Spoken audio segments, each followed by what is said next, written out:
Greetings and welcome to the Halloween edition of the Sliders Review. And I'm here today to talk to you about Urban Legends Final Cut. This came out in 2000 and it is the follow-up to the first Urban Legend movie that came out 2 years prior. This came out directly on DVD and not theaters and stuff. Now, when I heard about this movie, I saw it at Blockbuster. And I was like, oh my God, like another urban legend movie. This is awesome. But I'm like, wait, hold up. Who are these people? And how come I didn't hear about this coming out in theaters? And so, like, I was very confused. And so, without even watching this movie, I just bought it because how else were you able to watch it, you know? And so, when I bought it, I actually like this movie. A lot of people don't like this movie. They say it's terrible, this and that. Nah, I beg to differ. Like, it's a solid slasher movie. There are some flaws. There are some things that could be better. The acting could be better. They could have actually shown somebody getting actual murdered on like the movie instead of doing it the way they did, so they wouldn't get in trouble with like the censors and stuff. But other than that, it's a pretty solid, decent movie. The acting could have been better. They basically hired a bunch of people who were former teen stars or currently teen television stars. And so since, this is the sequel and direct to DVD, basically they were just getting anybody who was willing to like do it. And so, but this introduced me to like a lot of new people. It introduced me to the lead star, Jennifer Morrison. And I've been a fan of her since. It also introduced me to, what's her name? Eva Mendes and everything. And I like her, you know what I'm saying? And it also introduced me to Jessica Fennell. I don't know how to say her name. But I remember when I saw this, I'm like, oh, Anthony Anderson is in this. I remember him from Hang Time and everything. And so, and Joey Lawrence is in this. I remember him from Blossom and stuff. And so, I remember when watching this, I was extremely disappointed that the original cast was not there and they did not follow this story. That's how sequels are supposed to go. And I think if they would have brought in the original survivors, then it would have been stronger and stuff. That's what people was banking on. Now, they did come up with a third movie called Urban Legends Bloody Mary. It was the first time the franchise went into the supernatural world with Bloody Mary. I've never seen that. Now, the only person from the original movie to come back is that of Loretta Devine playing Reese, the security guard person. That's just to tie it in to that of the first movie. And she has a bigger role in this sequel. But there's another cameo from the original movie at the end of the credits. I'll get to that later. So, when it comes to this movie, I look at this more as like a detective murder mystery and not so much that of a slasher. The atmosphere, the vibe of the college looks like more of a traditional American college than it does that of an old English type of like college like in the first movie. So it looks more modern. It looks more like, something you would go to. So it didn't really have that like, slashery vibe like the first one had. Also, like, the characters are a bit more comedic, all of them.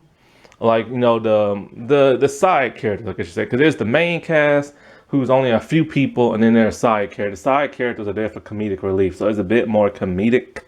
The killer has a more slashery movie, like, costume, a leather, like, long trench coat, and a fencing mask. There are a lot more urban legends you learn about in this movie and like different deaths and stuff. However, the deaths, some of them are very lame and very tame. Like you can tell they was not trying to go past that R rating and stuff. In fact, I don't know if this movie has an R rating to tell you the truth. Like I can't find it online. Let's see. I truly don't know. I really have like no idea. Let me see if I can find this real quick. But I don't even know if this has a rating. Heck, it might be PG-13 for all I know, and everything, because the killings in this were very toned down. And, oh no, it is rated R, but there wasn't that much blood and stuff, and wasn't that much death. Although the first killing in the first one was pretty gruesome. They did the kidney heist one, and my God, that was a gruesome death. But sometimes with some of the deaths, they went a little too out there, like it was just like a little satire, and so it was just kind of like, okay, that part was cool in the death, but why'd you have to go for that in the first killing and stuff? And so, but then the other deaths, like when people are getting killed, it's more of a cinematic kind of way where they wouldn't get the NCC rating, you know. Oh, also, this is the first time I ever saw Anson Mount, the dude who plays Pike in the newer Star Trek shows and stuff. He had black hair and was younger in this movie. I was so surprised that that was him that was like, in Star Trek now. And so the movie follows the same basis as the original movie. It's a serial killer who is basing the killings off of that of urban legends. I do love that twist. It's a great, like, different take on slasher movies and stuff. The killer's motives are a little silly and weak. They kind of work in this movie only because they tell you it has to work in this movie. So you just go along with it. But in the back of your head, you're just kind of like, I don't know. Like, there could have been an other way to get around that and stuff. And so, but once again, in this movie, you really don't guess who the killer is and stuff. And just like with that, well, just like with us, I know what you did last summer. Um, the friends are kind of targeted, but not really. It's mainly still that main final protagonist and everything, the final girl. She is the one being stalked, just like in the original movie, and the friends are just casualties and everything. And so, don't always let reviews online sway you. I think this is a pretty solid movie. It could have been a lot stronger in certain ways. But for the most part, it feels more like a detective murder mystery than that of a slasher. So, what exactly is this movie about?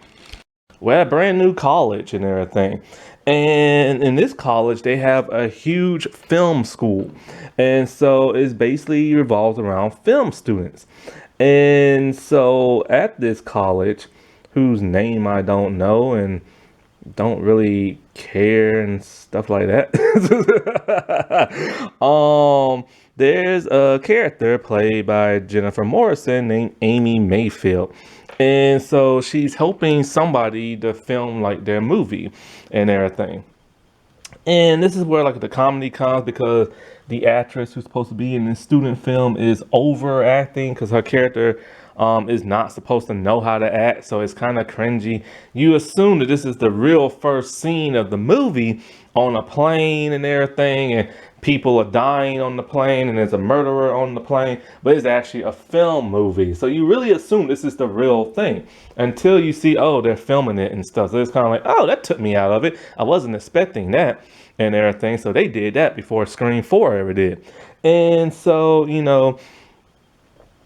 we see this one character, Amy, and so her film teachers and instructors, they're all like, why are you wasting your time with documentary movies and stuff? You're a Mayfield. Your father is legendary. He makes horror movies and stuff. So they want her to go for the Hitchcock Award. Basically, if you win that, then you're guaranteed a multi-movie deal in Hollywood. So people who she worked with on the film, the other students, some of them are very cutthroat, like Joey Lawrence and Anson Mount characters. Like Joey Lawrence character is kind of like this rich boy who's supposed to be like a PA person or PR person, and he's always on his cell phone. He thinks he's very important. You take the Joey Lawrence character out the movie, it will not change a thing. Period. You know what I'm saying? Like, that's how useless his character are. All these characters are useless in the movies. They're not even really her friends. It's just people she works with. Her only one friend is this one lesbian character who Eva Mendez play, named Vanessa, and even she's barely in this. But at least we do find out that in fact she is that of like a lesbian.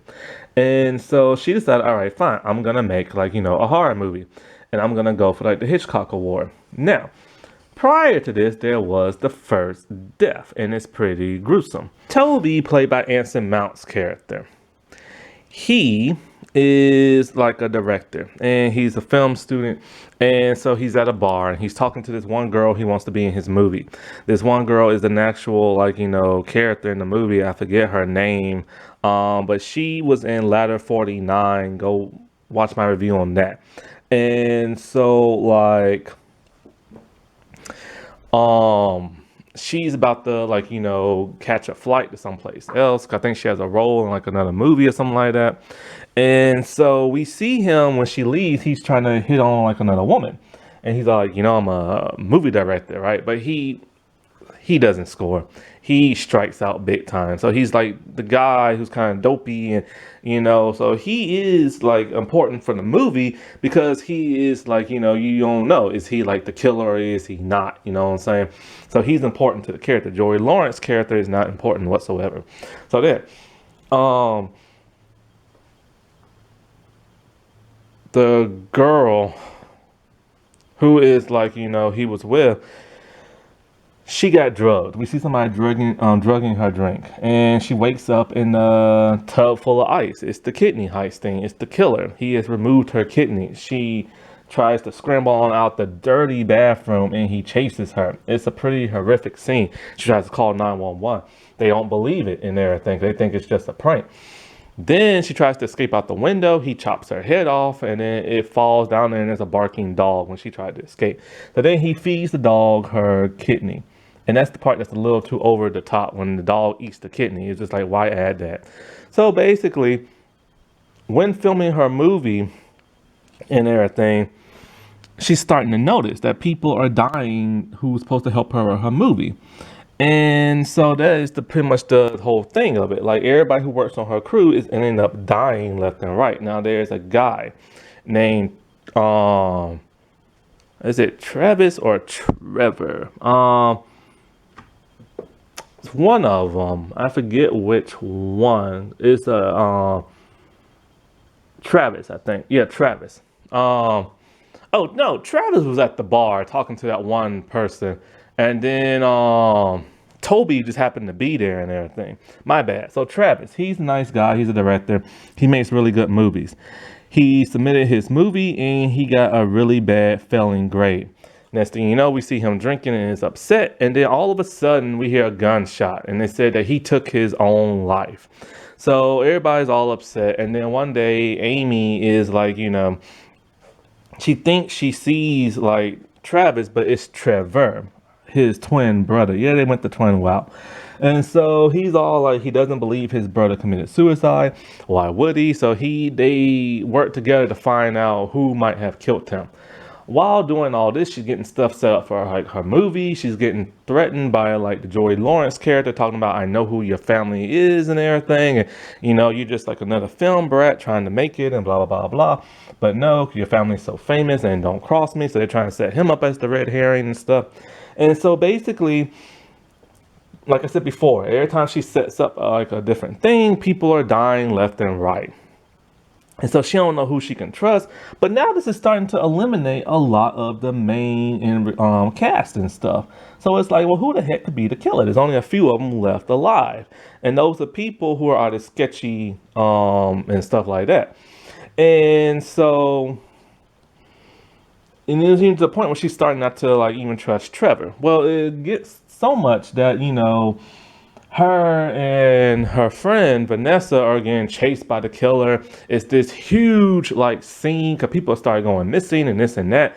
Because one time, the girl who's like the terrible actress, she they saw like a film of her being attacked by somebody, and they think, oh, it's fake and it's made up and all this other stuff, but it was actually real. And the person who's supposed to film the thing, he ended up dying too. So then they started to find out what's the pattern and everything. They think maybe it's somebody going for the Hitchcock Award, but then no, they turn out the pattern is people who worked on Travis movie, and there's only one person left alive. It's Toby. So after getting scared and everything and seeing all like the dead bodies and all this other stuff, they trick Toby. Somehow when he was driving on campus, they stopped him. I don't know how they knew where he'll be at, but they did. And so they pull a gun on him and then they tie him up. And so then they contact the film teacher dude and they're all like, okay. He's all like, Travis, I thought you was dead. And he's all like, so then he's pretending to be his twin brother. And he basically tells the teacher dude, I don't know why they contacted the teacher dude, because Reese is there, the cop lady. And Reese, like I said, she has a bigger role and everything like this. Her and Amy get along very well, other than like that in the first movie with her and the other character, Natalie and stuff. And so they call the teacher. And they're all like, this dude stole my movie and tried to pass it as his own. And he's been killing people and all this other stuff. And the dude's all like, no, I didn't. Like, you gave me those extra credits and everything because I was slipping in class and you just gave it to me. And so I could pass. And he's all like, so you didn't steal my movie? He's like, no. So then the teacher's all like, you know what this means? It means I gave you an A for editing for nothing, and pulls a gun out and shoot him. The killer is the teacher. And his motive is pretty kind of dumb. His motive is this. He was in college at one point in film school, and Amy's father had to judge the movies, and his movie didn't do too well. So he's been stuck teaching. And so he thinks to himself, he saw Travis' movie. It's so great. It could win the Hitchcock Award and he can get a multi-movie deal. So he killed Travis. He killed everybody working on Travis' movie to tie up any loose ends. And so he can be a Hollywood movie director. That's kind of stupid. But anyways, they they end up subduing him, shooting him and everything like that. And so you think he's dead, right?